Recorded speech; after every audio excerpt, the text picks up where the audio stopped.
Hi, my name's John. Welcome to another Sunday night nightcap. In tonight's nightcap I've got a very mixed bag. Tonight's nightcap is a fair bit longer because I've now got my high-speed broadband and I can upload videos in a sensible time frame. Right, tonight we've got a little bit of airmail. There's some stuff come for Deb the wife, a parcel from Arkansas. She opens that. We'll get a lovely surprise when she opens that. I get a chance to try my maple syrup. The wife does a little bit of cooking for us. I've got a little bit of video of that. I do a job for a lad on one of the forums I go into, a MIG welding forum, just a little bush so he can drill a selector shaft on a gearbox. I've been away looking at a new lathe, Harrison 140. I've actually bought it. Went and had a look at it. The lathe's absolutely mint. It's been dry stored for a lot of years.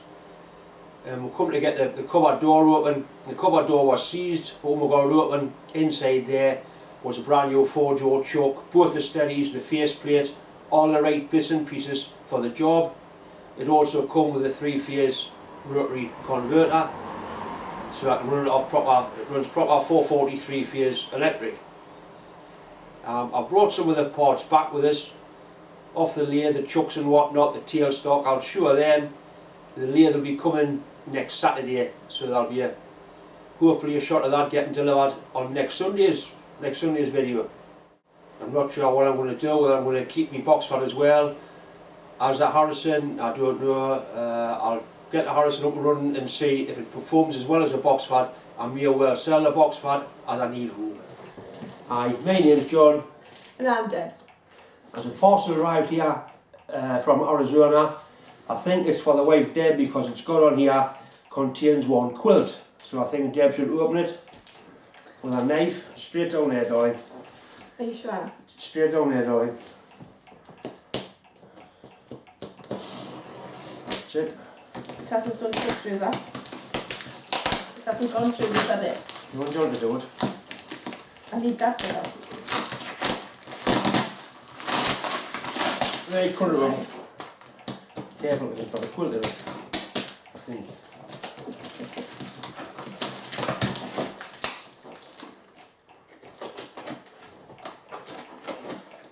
Thank you. Are you allowed to knife? I'm allowed to, darling. Why? It's my knife. Your knife. Right, darling. Oh. Oh. You get it? Wow. This is rather Wow. splendid, darling. I'll keep you warm, pet.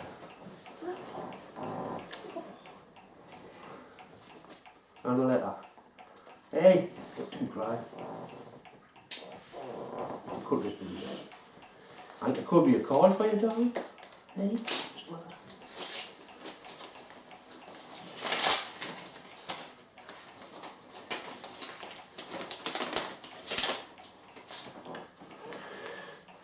Care and thoughts are with you. Touch it. Nothing can ease the difficulty of what is happening in your life, but every day you are wished a little peace of mind. Isn't that lovely? Thank you. Sorry about the tears, but thank you very, very much. And this is lovely. I can't see it. My wife is an avid quilter, and we thought that Debs would enjoy a warm quilt to cuddle under when she is feeling off from her cancer treatment. We went to London for a vacation in 2002 and was impressed. The impression of the weather in England is cold and wet, so Deb may need a cuddle to cuddle up, even without the treatment. Well, thank you. And I'll gather John will read the rest, but I'd like to thank Peter and Vicky very, very much. It is beautiful, absolutely gorgeous. Peter and Vicky, and it's Robson's Point Road, Mountain Hope. Arkansas. Yeah. Is Arkansas Arizona? I don't know. It's in Definitely It's in not. America. It's in America. America's a big place. Yeah. I'd hate to get it wrong. But anyway. There's a package turn up at work this week. A lad called Alan sent us it. There's 1 or 2 broken carbide milling cutters which I can use. I can resharpen them and use the bits of broken cutter in my boring bar. There's a couple of cutting blades there. I'm not sure if they're like reamer blades. They're certainly very sharp. There's one or two little bits of watches and watch straps. These actually made on a little Unimat lathe. Some of this stuff is really fine. A lot smaller than the sort of things I make. There's a wheel there for mechanical tin opener. That's quite sharp. That could be useful for, I could possibly make a lathe tool out of it. He made a lot of these parts out of the lump of steel he's actually found in the garden. You know, a lump of rusty metal he's cut up and turned it, drilled it.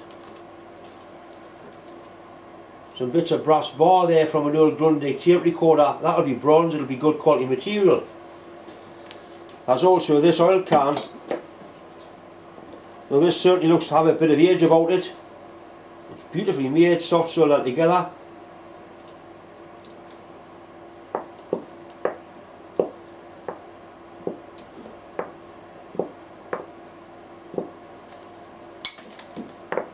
It's got no oil in.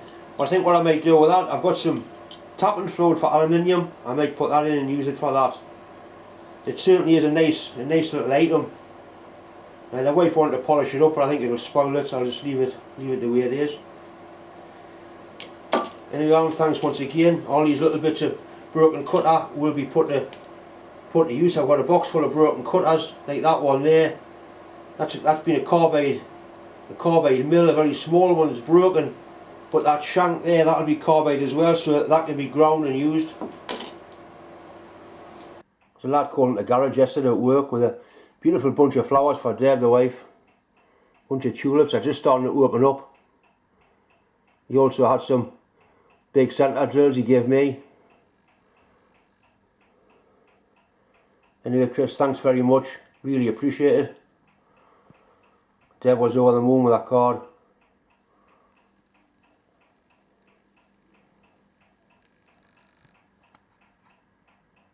And I like me centre drills. There's one of the forums I go on, it's just called the MIG Welding Forum. It's not just welding, there's machining, cars, all kinds of things on there. And there's one of the lads got a gearbox here. It looked like a Peugeot Citroen gearbox. And what he wants to do is remove the end of this selector rod, cut the ball end off, and drill and tap the end, 8mm, so you can put a stud in, or a bolt in with a rose joint on. He's got no gear for drilling it straight. He can't get a selector rod out, so I'm going to make a little bush. I've got a bit of scrap stainless here. I'll just bore this out 14mm so it fits over the top of the selector rod, and then drill it. 6.8 is a tapping drill for 8mm, 8x105, so you can slide this over the top of his selector shaft and then put a drill straight through it. I'm just using a bit of stainless because that's the first thing I picked up. First operation is just to square the end off.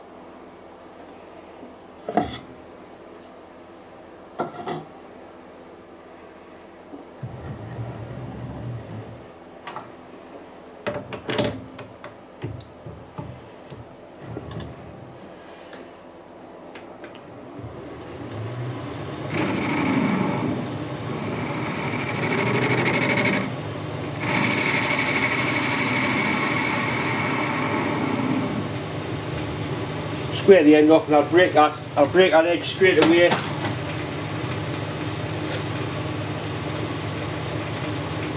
Just so we don't get any nasty cut fingers. Use a 45-degree tool.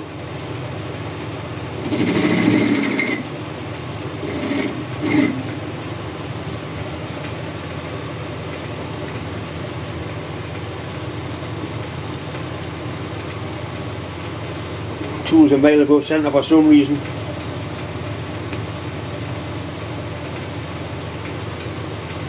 Just use the tool hole over something else. That's better. Right, we'll drill it and bore it out.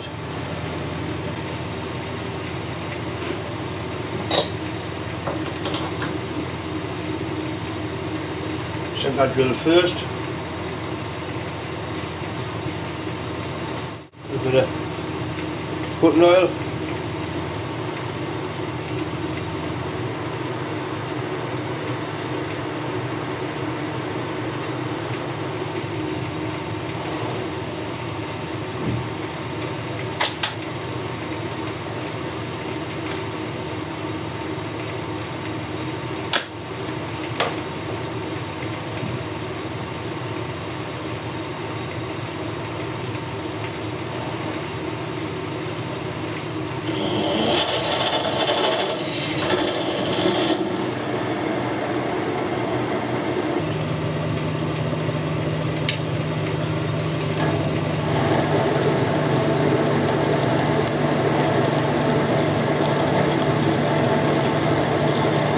keep backing the drill off and getting the chippings and a little bit of fresh cut lubricant on the end.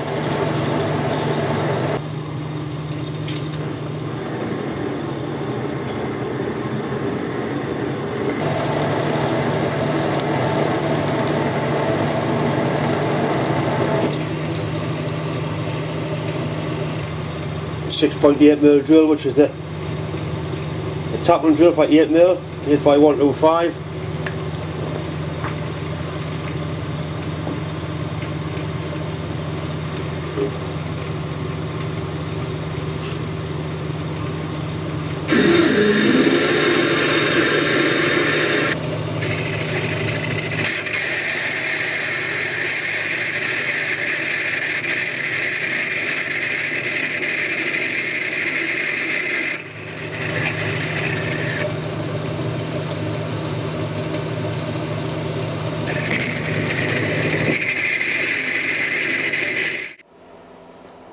I've actually got a 14mm drill here with it's got a nice end on it, good sharp grind. I'll use that, it's going to be accurate enough for what it's got to do.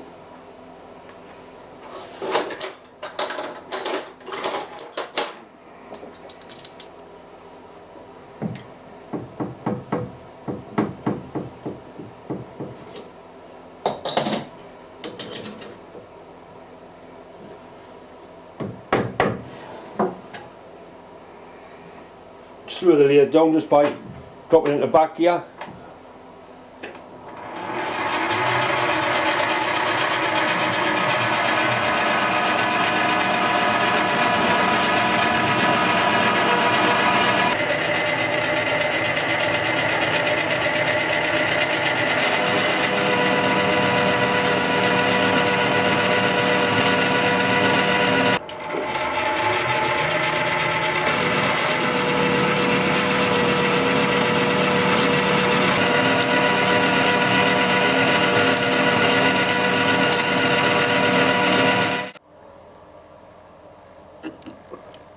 That will fit nicely over the end of his selector shaft. Let's put a little countersink on it.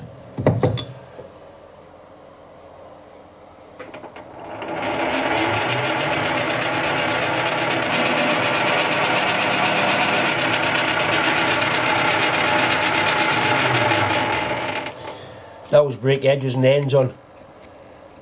Never leave sharp edges. Okay, we'll put the parting tool in, part it off, face the other end, that'll do them. Tools on centre height are very slightly below centre. The tool's square with the job and the lathe carriage is locked off. A little bit of lubricant. We're still in back gear.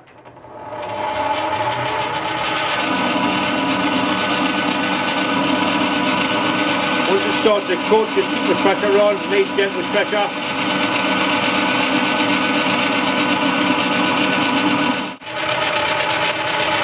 Catch it before it falls off.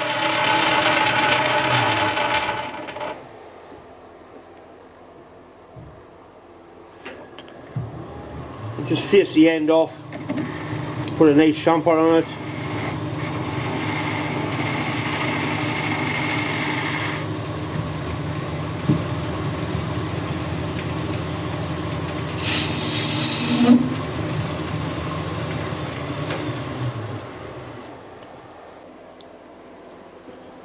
So that bushing will be a nice tight fit over the end of your selector shaft like that.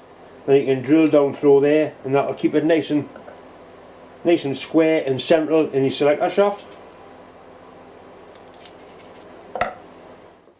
A friend of mine brought this generator up a couple of weeks ago. I was going to buy it up for the wife. It's what they call a tiny Tim. It's a petrol generator, 12 volt DC battery charging set. It starts up a battery and then charges the battery. It was originally installed in a tank. The fuel tank and the exhaust have been added on at a later date. Unfortunately, we had it running, it was charging well, then it stopped charging, and there's a fault on the commutator. The wires on the commutator, the windings are faulty, so it's actually given us it now, and I'm going to take it apart and see about possibly getting the commutator rewound so it can be used again.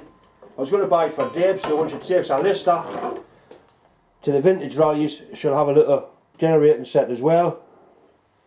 It's a nice little unit, little side valve engine, side valve 4-stroke engine. You can see the little valves there. I'll get a close up of the valves.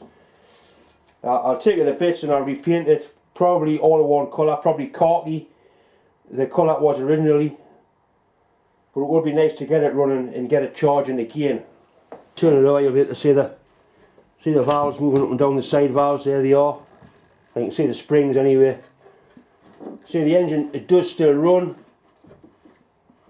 but unfortunately it stopped charging. Little ammeter there up to 30 amps, and when we had it running it was right away across, putting a good 30 amps into a battery. What you could do, you could charge a battery and run a 240 volt inverter off the battery. That will give you mains voltage. Anyway, it's something I'm going to probably wait till the summer when it gets a bit warmer, take it all apart and see about getting the armature rewound. It's certainly worth repairing. It's too good to scrap. It would be a shame to see it broke for bits because it is complete. Hi everybody, today is Show's Tuesday, and as part of what we do in England we have pancakes. Pancakes are, as you've probably seen John's Yorkshire pudding told in the hole, it's the same method. 200 ml of milk, 4 ounces of flour and 1 nice chunky egg, which I believe John's now going to put together and mix together with his drill. I'll put the egg in first. Well, it doesn't matter which way you do it, you just pour it all in.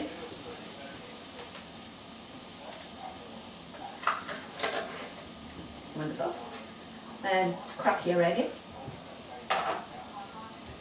Just 1 egg. 1 egg. I think that's what I said. And then mix.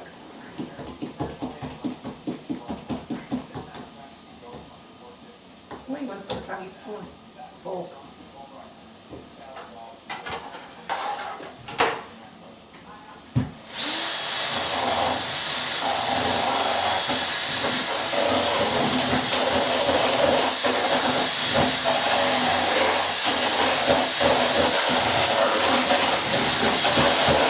Got enough?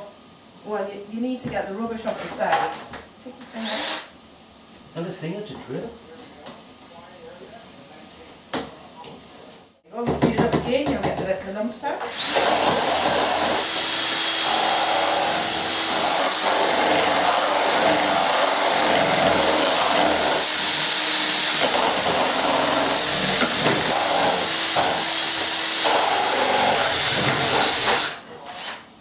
Right. So what we've got, a hot pan. Hot pan, non-stick, so in theory you shouldn't need oil, but just in case. Olive oil.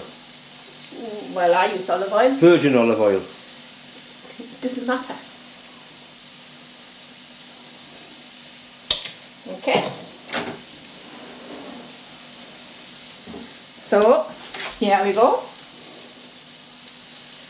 In the middle.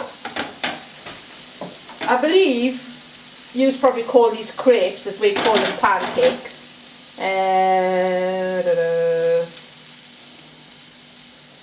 Okay. So basically all a crepe is a flat Yorkshire pudding. And knowing how to make Yorkshire pudding.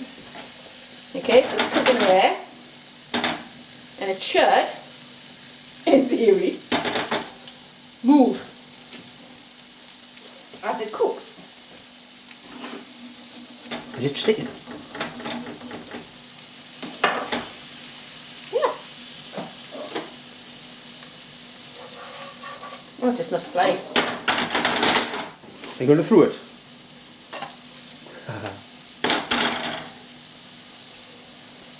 The most popular way most people have pancakes is with just sugar and lemon, and what you would do is you make them in stacks. So once that one's ready, you flip it onto the plate and you continue to make another one. But what you do is, on that one, is you sprinkle a little bit of sugar before you put your next crepe on the top. And I put some maple syrup on it. Yeah, but we'll do that in a minute. Are you just going to eat one, or would you like a few? I want a lot. I'll do this one and you do the next one. Okay? You can see that it's cooking. And it's more, and like I say, what should happen is, as it's cooking on the bottom, it should just shift on your non-stick pan. You don't always need to have oil in. Okay, nice and moving, and give it a toss. Go ahead. And cook it on that side. There we go.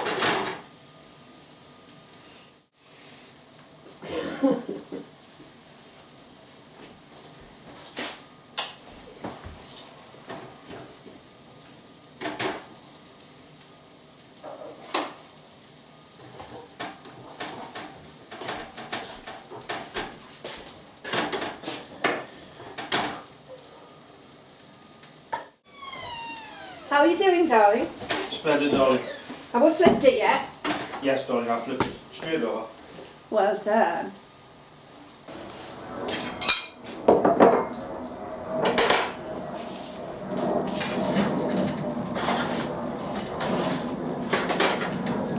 Are they ready? They are.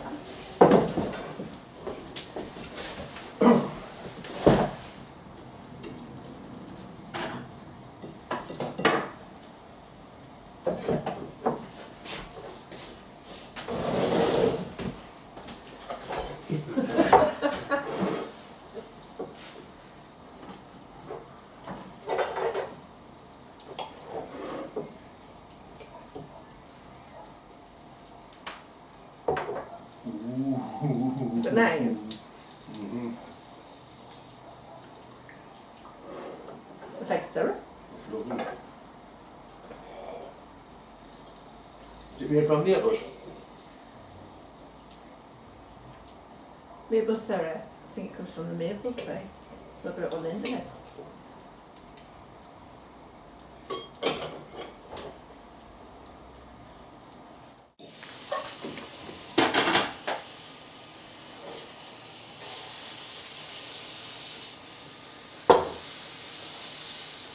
Very sweet, isn't it? It is. Very nice. Like I say, it's a bit like golden syrup. Thinner.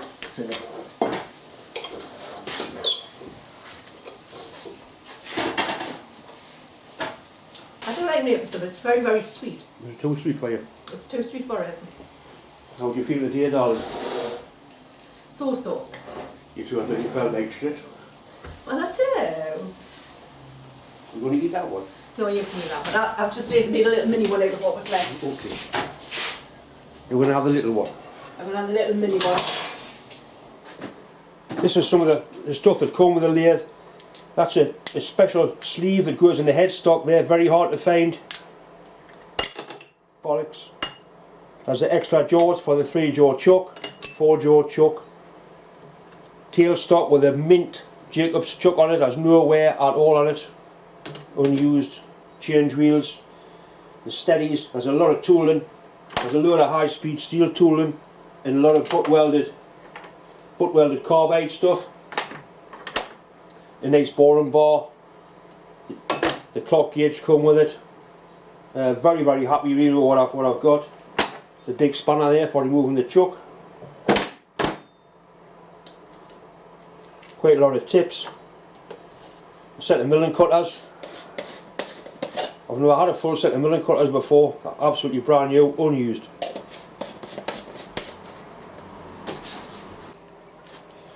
There's also a box of bits and pieces, clamping. There's a nice clamping set in there. More taper drill adapters. I haven't actually gone through it all yet to see exactly what there is. This is the phase converter, 3-horse one. A 240 single phase in and 443 phase out. When you look inside it, it's absolutely brand new. Some big capacitors in there. Anyway, I'm looking forward to getting the lathe and getting it powered up. I need to find a lead for that. The lathe comes with a big plug out, just plugs straight into there. All in all, I think it's I've certainly scored.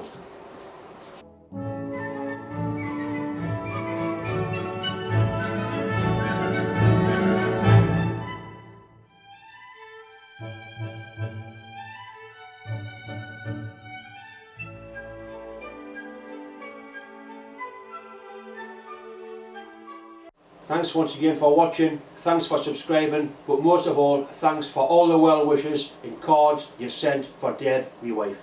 Thank you.